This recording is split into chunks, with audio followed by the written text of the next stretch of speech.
Est-ce que tu t'es déjà retrouvé submergé par les demandes des autres? Tu te retrouves à dire oui à tout et n'importe quoi juste pour faire plaisir. Pendant longtemps, j'étais incapable de refuser quoi que ce soit. Je me retrouvais alors surchargé, stressé et frustré de ne pas avoir de temps pour moi.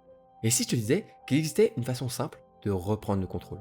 Dans cette vidéo, on va plonger dans l'art de dire non pour retrouver ta liberté et ton équilibre. Cette vidéo peut s'écouter comme un podcast, un peu comme une discussion avec un ami autour d'un bon café. Donc, je t'invite à te prendre quelque chose à boire, un café, un thé, et t'asseoir confortablement pour pouvoir m'écouter, ou alors tu peux vaguer à tes occupations, un peu de vaisselle, un peu de rangement, un peu de balade, de sport, n'importe quoi, ça ne me dérange absolument pas. Après toutes ces années, j'ai fait vraiment beaucoup de contenu sur plein de sujets différents, assez variés, et lorsque revient le sujet de la productivité, il y a un peu des astuces, des conseils, des méthodes qui reviennent, qui sont assez intéressantes, mais il y a une astuce. Une astuce qui est pourtant très simple, un peu à l'image de ce dont on a parlé dans l'épisode de la semaine dernière à propos du sommeil et de l'énergie. Il y a une astuce qui est toute basique, mais qui est super importante, c'est apprendre à dire non. Pour commencer, quelque chose de basique, de mathématique, mais même si ça peut paraître bête, peut déjà te faire réfléchir à ce sujet-là. Ne pas faire quelque chose, c'est toujours beaucoup plus rapide que de le faire. Même si tu es très efficace, même si tu es très fort là-dedans, ça prendra toujours plus de temps que de ne pas le faire.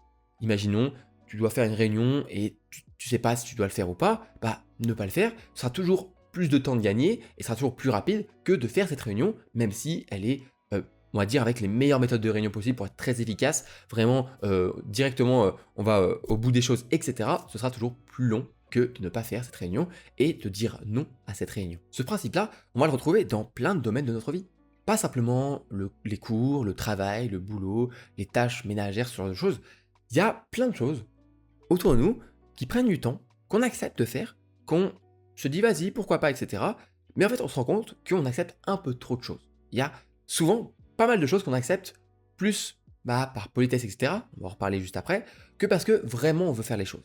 On accepte énormément de choses sans forcément le vouloir, mais plus parce que on a du mal à refuser. On finit alors par accepter de plus en plus souvent des choses qu'on n'a pas vraiment envie de faire. Parfois par validation, pour ne pas gêner un groupe ou parce qu'on veut suivre un petit peu tout le monde, on finit par faire des choix qui ne sont pas forcément les nôtres et accepter des choses qu'on ne veut pas vraiment faire. Et on va devoir donc prendre du recul déjà sur qu'est-ce qui vaut vraiment le coup. Et quand je dis le coup, c'est le coup en temps. Qu'est-ce qui vaut la peine que je prenne du temps pour le faire? Et c'est quelque chose de difficile, mais on va voir comment le faire avec plusieurs choses que tu vas mettre au fur et à mesure. Mais avant de voir comment réussir à dire non, on va essayer de comprendre pourquoi on dit oui. Alors, la première chose, pourquoi est-ce qu'on dit oui? La plupart des cas, c'est simplement parce qu'on ne veut pas apparaître comme quelqu'un qui est impoli, qui est non serviable, qui est un peu arrogant, qui est égoïste. On veut paraître comme quelqu'un qui propose son aide, qui est là pour les autres, etc.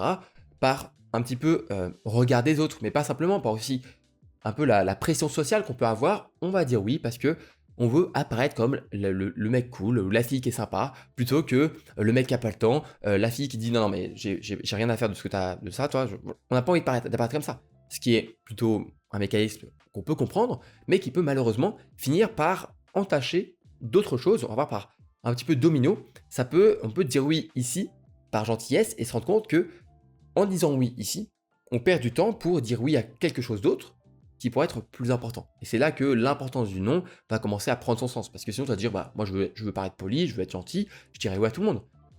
Mais pour de ce qui est de ton temps, c'est pas forcément la bonne chose à faire toujours. Et c'est d'autant plus vrai pour les personnes qui nous sont proches. Notre famille, nos amis, notre femme, notre compagnon, nos collègues. C'est beaucoup plus difficile avec ces personnes-là de refuser parce qu'en plus, il y a de l'affect. Il y a quelque chose qui nous dit ah, j'aimerais pas perdre cette relation que j'ai avec cette personne-là parce que j'ai pas le temps ou j'ai pas envie de me montrer, d'avoir l'image du pote qui peut pas aider alors que on est potes, quoi, tu vois. C'est encore plus difficile. Et du coup, dans la vie de tous les jours, on commence à avoir un déséquilibre qui se fait entre le oui et le non, où on a du mal à refuser des choses qu'on devrait, parce que c'est important de aussi garder du temps pour autre chose. Et du coup, on a, par peur de se retrouver dans cette situation où on peut être vu comme la personne qui n'a pas le temps, qui ne veut pas proposer son aide, on peut commencer à accepter beaucoup trop de choses et se retrouver submergé et à ne plus pouvoir avoir le temps pour ne rien faire et surtout même plus avoir du temps pour nous. Alors, c'est quoi cette différence entre le oui et le non et pourquoi ce déséquilibre peut être dangereux? Eh bien, la première chose à garder en tête, c'est que dire oui à quelque chose, c'est en fait, de manière un peu implicite, sans qu'on le voit forcément, c'est dire non à toutes les choses qu'on ne pourra pas faire parce que le fait d'avoir accepté quelque chose nous prend du temps qui ne sera pas utile pour toutes les autres choses qu'on peut faire. Donc en fait, dire oui ici, peut-être que c'est facile sur le moment, mais c'est très court-termiste. Parce que tu seras peut-être bloqué plus tard pour faire des choses qui auront plus de sens pour toi. Et quand je dis dire oui ou non, ça peut être quelque chose de tout simple. Ça peut être dire oui à un ami, un collègue qui a besoin de ton aide, tu vas l'aider, et malheureusement, tu vas finir plus tard ton boulot, tes cours ou ce genre de choses, et tu pourras pas aller voir d'autres amis ou tes enfants, ou pouvoir rentrer plus tôt chez toi, etc. Donc en disant oui ici, sans le vouloir, tu dis non à toutes les autres possibilités qui sont à côté. Si on y réfléchit un petit peu, dire non de manière assez simple, ça ne ferme qu'une seule option, l'option qu'on nous a proposée. Mais dire oui, ça peut enfermer beaucoup plus. Parce que derrière, ça peut en enlever plusieurs qu'on n'a même pas encore forcément en tête. On peut essayer d'imaginer un peu les choses de la manière suivante. Quand tu dis non à quelque chose, tu as une sorte de crédit, un crédit temporel si tu veux. Alors que quand tu dis oui, tu as une dette temporelle. C'est-à-dire que tu vas devoir du temps à quelqu'un et quand tu dis non, tu vas avoir du temps à allouer pour autre chose. Imaginons un cas assez simple, tu as un collègue, un ami qui te demande ce week-end si tu peux l'aider à déménager. On reste sur juste se demander le temps que ça prend. Ça peut être très bien de faire ça, mais en tout cas, si tu dis non, tu auras donc ton week-end pour faire autre chose. Si tu dis oui, tu auras une dette temporelle qui est d'aller ce week-end aider ton ami. Encore une fois, c'est pas forcément bon ou mal de dire oui ou non, mais c'est l'important, c'est de prendre du recul par rapport à ça, parce que si on dit oui à tout, on va se rendre compte qu'on n'a plus aucun week-end pour faire des choses qui comptent plus que pour nous. Peut-être que le déménagement, bon, tu le fais par gentillesse, mais en fait, ton collègue, bon, voilà, il t'a parlé, que quelques fois, dans l'année. En fait, c'est un peu, il te dit ça parce qu'il sait que t'es un mec gentil, donc il se sert un peu de toi. Peut-être que tu dis ça parce que t'es gentil, tu as envie de rester ce good guy, mais bon, tu aurais donc peut-être dû dire non, refuser poliment et passer ce temps-là, ce crédit temporel, ce week-end avec tes parents, avec des amis et cetera. Ça peut paraître un peu bizarre parce que c'est juste apprendre à dire non. On se dit: «Bon, c'est pas énormément», mais en fait, apprendre à refuser les choses, à dire non, c'est une compétence. Une compétence qui se travaille et qui est vraiment très importante pour ta carrière, pour tes études, pour la vie de tous les jours. Parce que qu'est-ce que ça fait de dire non? Ça permet de préserver et de contrôler notre ressource la plus précieuse, notre temps. Il faut donc qu'on apprenne à refuser tout ce qui ne mène pas à nos objectifs, que ce soit personnel, professionnel, etc. Et refuser tout ce qui peut s'apparenter à des distractions, à une perte de temps ou à peut-être le masque ou la vie de quelqu'un d'autre. Peut-être que tu veux accepter d'aller faire je sais pas quoi, parce que, en fait, pour toi, c'est ce que font les gens populaires ou ce que font les gens d'un certain type, d'un certain milieu social, alors qu'en fait, est-ce que tu as envie d'être cette personne-là? Peut-être pas. Apprendre à dire non, c'est apprendre à reprendre le contrôle sur son temps, c'est apprendre à se concentrer un peu mieux, même si c'est pas parfait, un peu mieux sur nos objectifs qui sont vraiment pour nous importants, soit professionnels, personnels, etc. Et ça nous permet donc d'éviter tout ce qui est distraction. Steve Jobs disait: les gens pensent que se concentrer signifie dire oui à la chose sur laquelle on doit se concentrer. Mais ce n'est pas du tout le cas. Cela signifie qu'il faut dire non à la centaine d'autres bonnes idées qui existent. Il faut choisir avec soin. Steve Jobs, il a compris quelque chose d'important, et je pense que c'est grâce à ça qu'il a su devenir la personne qu'il est devenu, qu'il a su avoir l'impact qu'il a eu sur la société, etc. Il avait compris que pour réussir dans n'importe quel domaine, c'était pas simplement suivre un chemin à fond et se concentrer là-dessus, mais c'était surtout ne pas se laisser distraire par tous les autres chemins, c'est refuser tous ces chemins-là pour se concentrer sur celui qui compte vraiment pour nous, et à ce moment-là, on peut vraiment avoir un impact énorme. Il y a autre chose aussi à prendre en compte, c'est que plus le temps avance, plus notre carrière avance par exemple, plus on a des relations qui se nouent, plus on a d'opportunités, plus on a de choses à faire, plus la compétence d'apprendre à dire non est importante. Pourquoi? Parce que notre temps est précieux. Avec le succès, il faut se rendre à l'évidence, accepter des choses devient de plus en plus rare, et c'est important de le comprendre tout de suite pour se dire, ok, au début, peut-être que je peux être un peu plus à être ouvert aux opportunités et à, voilà, un petit peu être curieux de tout ce qui m'entoure. À tes débuts, dans n'importe quel domaine, l'idée est assez simple.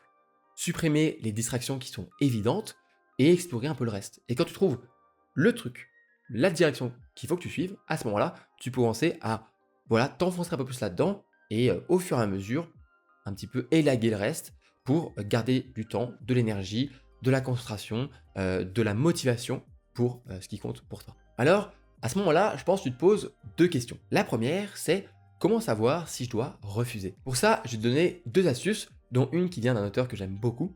La première, simplement te demander si ce qu'on te demande, tu dois le faire maintenant. Vraiment, tu te coupes, tu arrêtes tout ce que tu fais et tu dois le faire maintenant. Est-ce que tu as envie de le faire? Parce que c'est facile de dire oui à quelque chose qui se fait dans quelques heures, dans un jour, dans une semaine, dans un mois, dans 6 mois, dans un an. Plus c'est loin, plus on repousse la responsabilité et le temps que ça prendra à plus tard, et donc moins on a l'impression que ça aura un impact sur nous.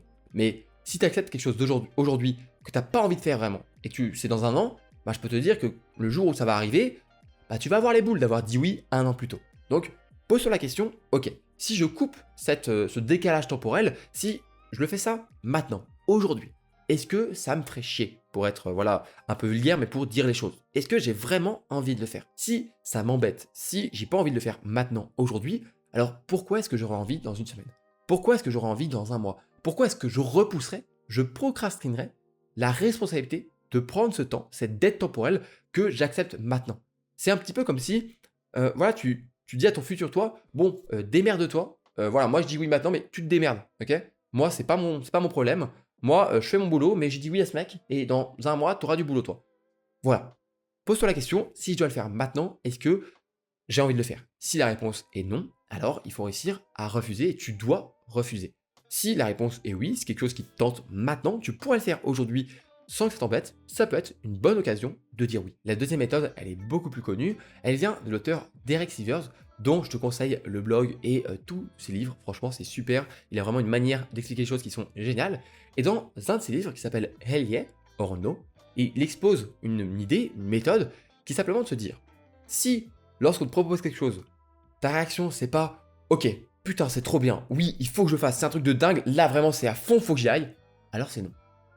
C'est simple l'idée. Mais faut se dire que si c'est pas vraiment quelque chose qui t'excite, qui te donne envie de te donner un boost d'adrénaline, tu te dis ouais, ok, là faut faire ça, ça a l'air génial, alors c'est probablement un non et il faut refuser poliment parce que si ça c'est pas à ce point-là, si t'as pas envie à ce point-là, c'est probablement que tu acceptes parce que bah, c'est plus simple d'accepter que de paraître comme le mec, voilà, impoli, etc., comme on l'a vu au début. C'est deux manières de voir les choses qui permettent d'aider à te dire ok, là je dois refuser et là je dois accepter. Tu peux garder une phrase en tête qui peut t'aider dans ces moments-là. C'est plus facile d'éviter un engagement que d'en sortir. Si imaginons, tu t'es engagé auprès d'un ami pour l'aider dans un mois, bah c'est plus simple de refuser maintenant, au moment où il te le propose, de manière polie, etc., plutôt que dans une semaine l'appeler, un peu, voilà, te dire ouais je suis désolé, en fait je me rends compte que je pourrais pas t'aider, etc. Tu vas te sentir mal, il va se sentir mal, il peut même mal le prendre, alors que si à ce moment-là, tu dis tout de suite non, c'est bon, et ben il dit ok, pas de souci, et il pourra aller voir une autre personne pour essayer de trouver de l'aide. Mais si tu acceptes, dans sa tête, tu es là, il compte sur toi. Et donc, s'il compte sur toi maintenant, tu peux plus refuser. Et donc, c'est plus facile d'éviter l'engagement plutôt que de l'accepter et finir par essayer de s'en sortir, peut-être même avec un mensonge en disant oui, je suis pas dispo, alors qu'en fait, tu es dispo. Simplement, tu n'as pas eu le courage de refuser à ce moment-là, au moment où il t'a proposé de l'aider. On arrive à la deuxième question que tu te posais probablement après. Comment savoir si je dois refuser? Comment dire non? Premier conseil, être reconnaissant. Remercie la personne pour avoir pensé à toi, exprime ta reconnaissance pour l'opportunité offerte. Exemple, je suis vraiment touché que vous ayez pensé à moi pour ce projet. Deuxième conseil, expliquez brièvement la raison du refus. Donne une explication concise, sans trop de justifier. Sois honnête, mais diplomate. Par exemple, tu peux répondre malheureusement, mon emploi du temps est déjà très chargé en ce moment. Troisième conseil, proposer une alternative si possible. Tu peux suggérer une autre personne qui pourrait aider, tu peux offrir une aide limitée, si tu le peux. Par exemple, je ne peux pas m'engager pleinement, je suis désolé, mais je serais ravi de pouvoir vous donner quelques conseils. Quatrième conseil, restez ferme mais poli.